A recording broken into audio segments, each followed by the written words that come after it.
What's it like to come face to face with the king of the Arctic, or paddleboard through pristine Arctic waters, or see thousands of penguins on shore? Quark Expeditions can tell you more. Welcome to Paper Ink and Passports Travel. Today I'm talking with my friend Chris from Quark Expeditions. Quark does polar region travel, cruises through Spitsbergen, Svalbard, and Antarctica. So, Chris, thank you so much for coming and talking with me today. Oh, it's a pleasure. Thank you so much for having me. Uh, let's start out. Tell me a little bit about yourself and how you got into this adventure industry. That's an interesting question. Sometimes it's kind of hard to answer. I actually started on your side of the desk. I was a travel advisor, travel agent, depending on how you know them, starting in 2009, and quickly I rose up to the ranks of a branch or office manager, and really enjoyed opening the world for people, being part of some incredible memories and sending them on some really great trips. But I also quickly discovered that I was bored. I didn't love some of the trips I was doing. It felt like I was stifled because it's amazing to talk about a Caribbean beach destination, but I'm not a beach lover. So, couldn't quite exude all of the excitement. Well, life takes funny turns, and actually, I had an opportunity outside the travel industry, and I left for 3 years. But my heart just wasn't in what I was doing, and I yearned for something more, and I missed that sort of having that passion for what you do every day. So I came back. I joined the world of travel again. I was working for a small cruise line in southern South America in a little place called Patagonia, some of the most pristine, remote places on Earth. And from there, I was also given the opportunity to come work for Quark Expeditions. And between the other company and Quark Expeditions, I really discovered my love for more adventurous, more off the beaten path type of travel and exploring some of the most remote places on Earth. That's something that resonated much more for me. So now to continue my passion of opening the world for people, to send them to places that they may never have even known were possible, and coupled with a travel experience that I really can get behind and I love for myself, I'm living the dream. I got to tell you, Sarah, I am living the dream doing this. Yeah. Well, I'm with you. I can appreciate a good Caribbean beach. There is nothing wrong with a couple of hours laying on a pristine white sand beach with turquoise waters.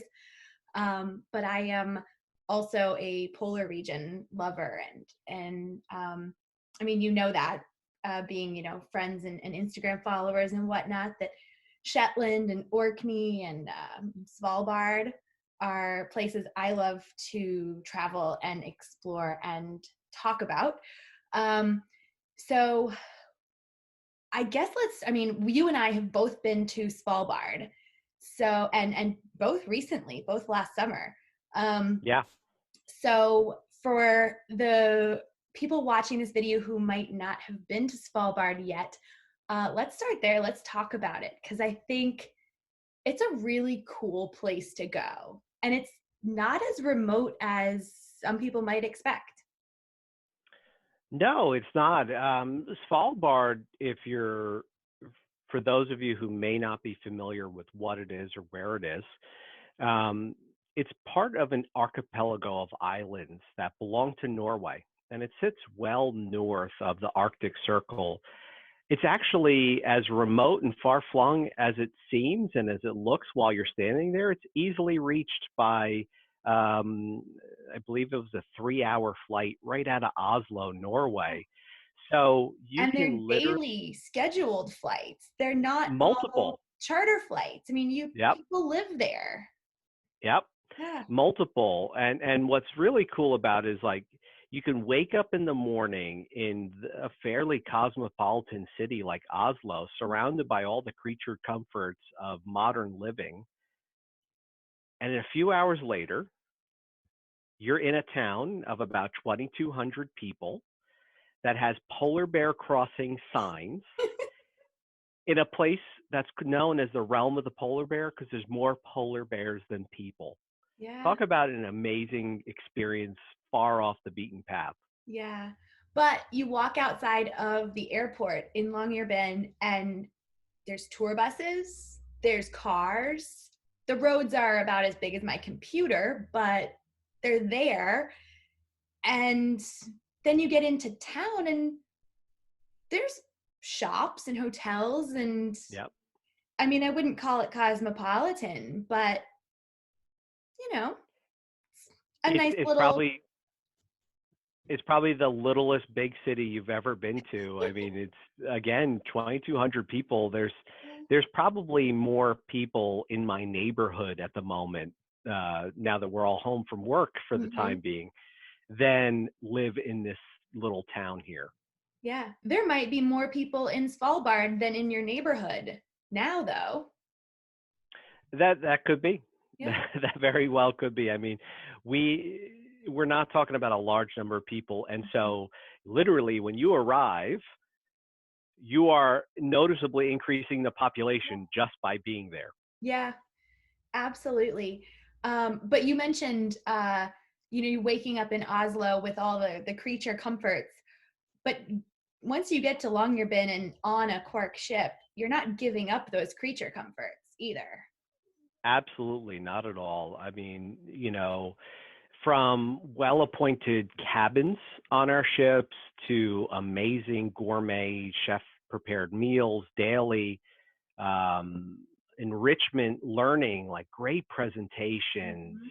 a polar library, spa treatments, Mhm. fitness, you name it, you can find it all on board one of our small expedition ships. Yeah. So, you do not have to give up any of the wonders of modern living to go to these very remote destinations. Yeah.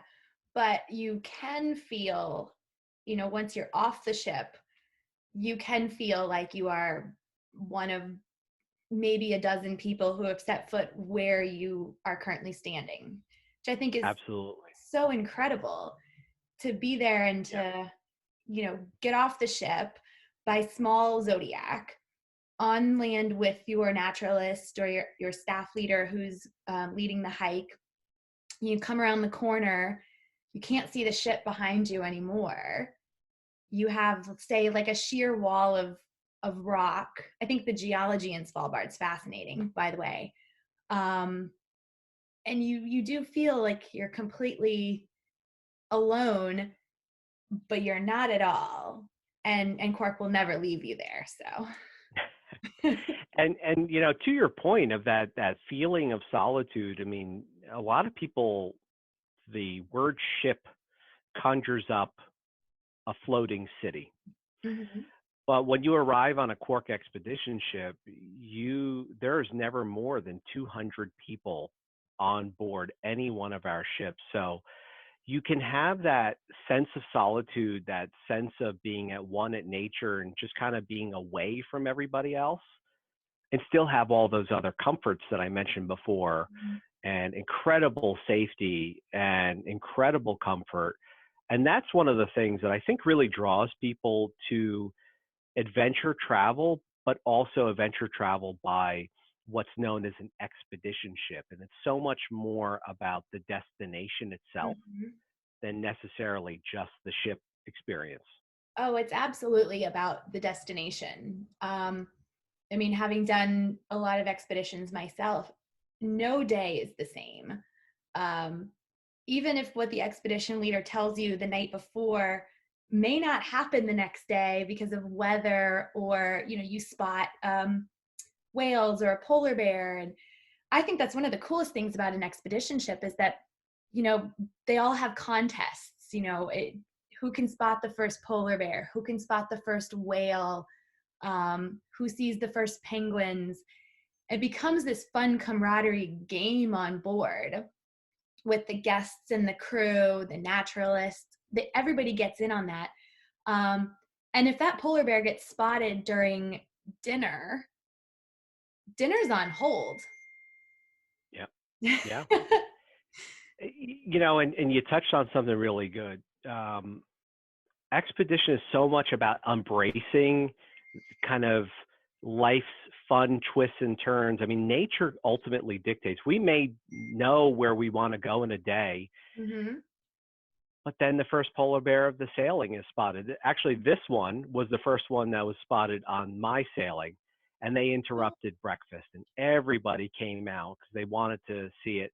And coincidentally, this was the first polar bear of the season for a Quark Expedition ship. So That's so when you cool. realize that's one of the largest land predators on Earth, if not the largest, and Mm-hmm. you're seeing him or her in this case in their natural habitat, I mean, like nothing strikes you, just Yeah. kind of gets you right here in the feels.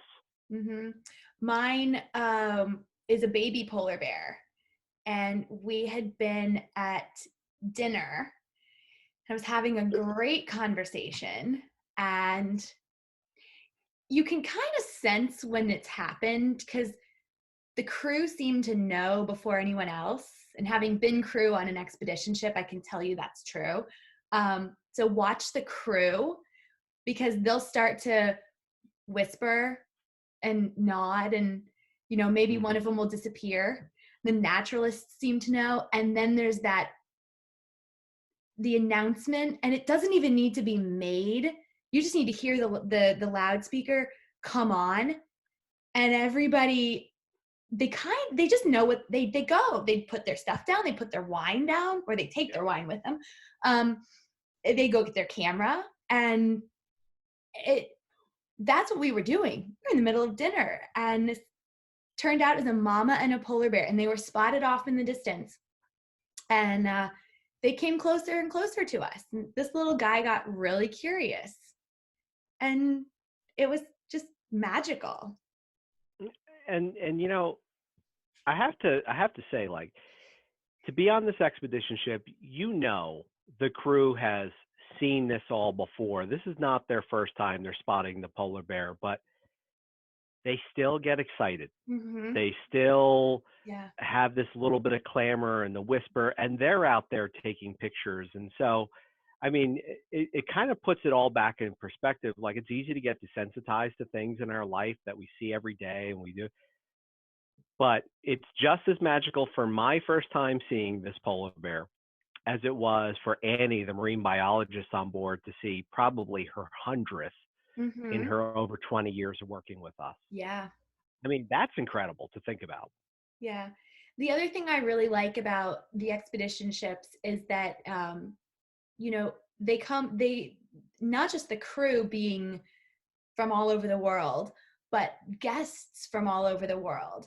And if you're traveling on land and say a land tour with someone, it may be geared towards Americans, it may be geared toward British or Australian travelers, but a cruise tends to, and it may be mostly American on board, depending on who you're traveling with, but you get people from all over, and even the crew potentially being Filipino or Swedish. You just really see like the whole world wants to see a polar bear, and everybody is excited about it. And I'm I'm sure it's the same in Antarctica with penguins. I personally haven't been to Antarctica yet. I'm really hoping to go, but let's change topics and talk about the other side of the world. Um, Sure. Quark does Antarctica. They cruise out of Ushuaia. Um, and actually, this little question will tie back to the Arctic regions as well. Talk about the best time to go. What's the polar region seasons for North and South? So that's a really good question. We'll start with the Arctic since that's where we were just talking about. My experience with the polar bears, probably yours as well, occurred in the summer, Mm-hmm. June, July. And the reason why the Arctic is particularly great to visit in what's our summer is because the days are the longest. So you have some of the best visibility for the sites. Um, Polar bears are the most active just after winter, while the sea ice, that what you see that bear standing on is sea ice. Mm-hmm. They use that to hunt, and so they're hungry and they're searching for food. So while the ice is still there before it's completely receded, they're going on and off in search. So depending on where in the Arctic region, because it is somewhat diverse, you have elements of parts of Canada, parts Mm. of Greenland, parts of Russia, parts of Norway, parts of the U.S. even. Um, Generally speaking, is between May into September, October for places like Greenland. For Antarctica, if you don't already know, the southern hemisphere, their seasons are opposite of us. So our winter, November through March, is when is the best time to visit Antarctica because it's summer there. So it's the best conditions. The wildlife is the most abundant. Many of the same, sorts of reasons. Mm-hmm. Perfect. So you go out of Ushuaia. So a client will fly to Buenos Aires or Argentina, or potentially even Santiago, Chile, and spend some time in Santiago before coming down to Ushuaia. They'll board the ship in Ushuaia, cross the famous Drake Passage, and spend anywhere from 5 to 10 days exploring the peninsula. Yeah, it depends on the itinerary. We have ones that will spend most of their time in the peninsula. Later in the season, we do have ones that'll go further south and actually cross the Antarctic Circle. That's That a would be nice really cool. feather in your cap.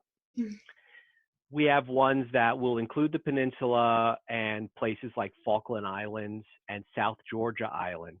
South Georgia, for wildlife lovers, it's known as the Serengeti of the Southern Ocean. It has such a diversity of wildlife. If you're a birder, if you're just really interested in the 5 species of penguins that breed there, the history of Ernest Shackleton, there's so much right there in those tiny little strips of land that make up Falklands and South Georgia. But actually, I do want to add that while we do have the sailings out of Ushuaia that cross that Drake Passage, it's got a little bit of a reputation. Could be rough, Just a little. could be calm. You always ask somebody, did you get the Drake Shake or the Drake Lake? Mm-hmm.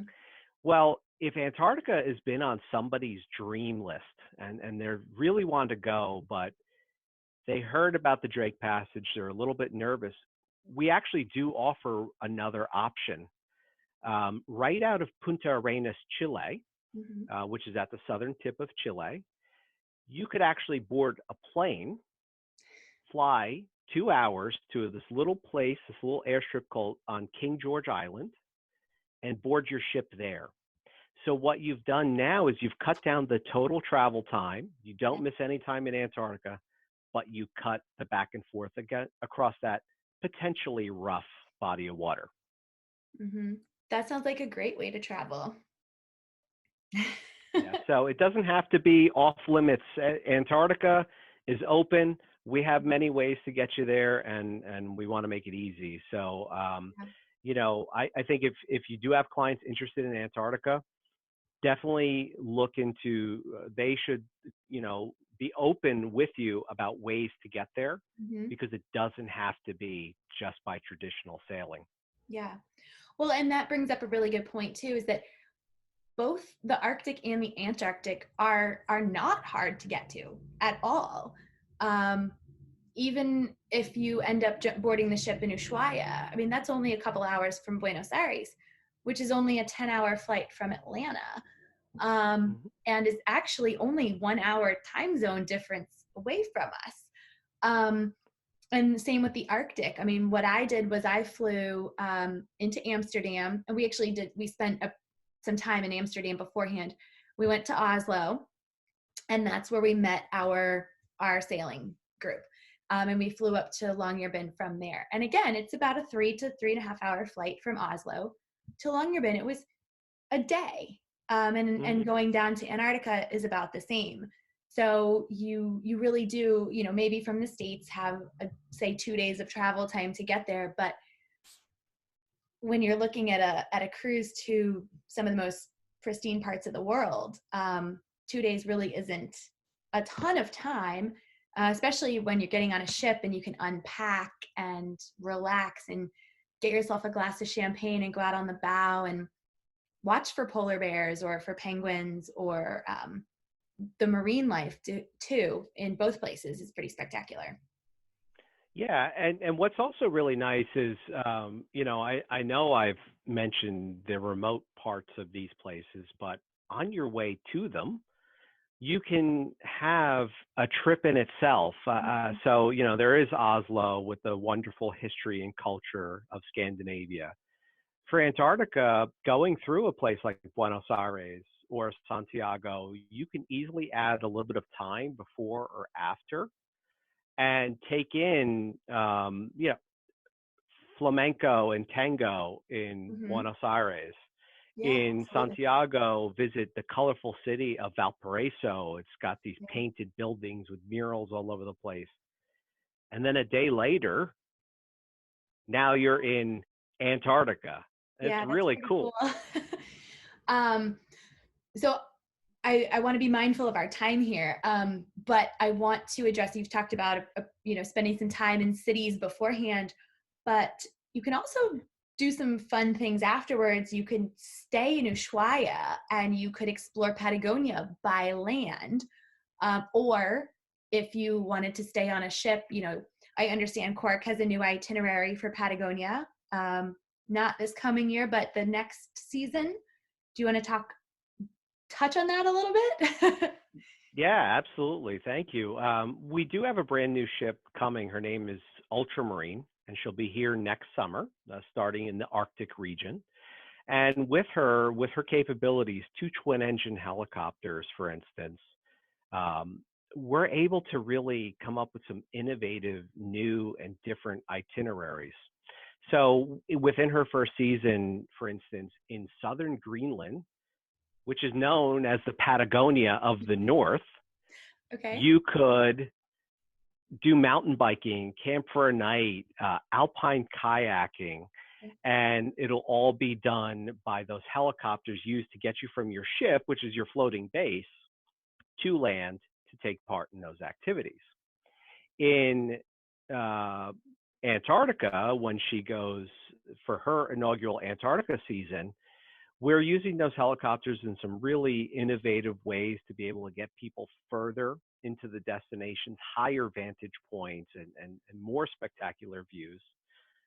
But yes, Patagonia also, we will have a Patagonia itinerary, and Patagonia does have a special place in my heart. Mhm. A lot of people don't realize that Darwin spent 2 years in Patagonia really formulating his theory of evolution before he went to the Galapagos. Okay. And so to experience some untamed landscapes, some places that haven't changed in 10,000 years, if you're into adventure, Patagonia is a great add on Mm-hmm. or a trip in itself. I mean, you could hike the famous W Trail in Torres del Paine National Park. You can visit one of the most remote prisons in the world in Ushuaia. You can do mountain biking, kayaking, fishing. I mean, there's just so many activities. So, Yeah. it can be your trip. Yeah. Well, and I will end that with you know, we've been talking about ships, and they are a floating base, but we also have some fellow virtuoso partners with land lodges in Patagonia where you could base for 5-6 days and do a full land itinerary there. I think some of the pictures I've seen, you wake up and you have the famous Torres del Paine vista out your window, which Hmm. would just, for me, be one of the perfect ways to end an Antarctic voyage. Absolutely. These lodges that you're talking about, there are some that are right within the park. So actually, they're kind of far flung. But Mm-hmm. once you're in the heart of the park, I mean, that's everything you want in front of you. So you could just have a blissful relaxation, or you could do as many activities as you like. And so Yeah. it makes a great, beginning or end to your trip to Antarctica, for instance. Yeah. Chris, this has been fantastic. Thank you so much for coming on and talking with me about Quark and the polar regions and adventure travel and everything. Thank you. Thank you so much for giving me the opportunity to talk about them. I mean, I meant it before when I said, like, this is genuinely what excites me and energizes me. So, the ability to continue to share that with you and anybody watching this, it means a lot to me. So, thank you. Yeah. Well, and hopefully we can continue this conversation in the comments, questions. Again, anyone, if you guys have those, please leave them in the comments. This will be posted to my Facebook page, so Chris can pop on and answer a question if I can't. But Chris, thank you again. Really very much appreciated. Oh, thank you, and have a wonderful day.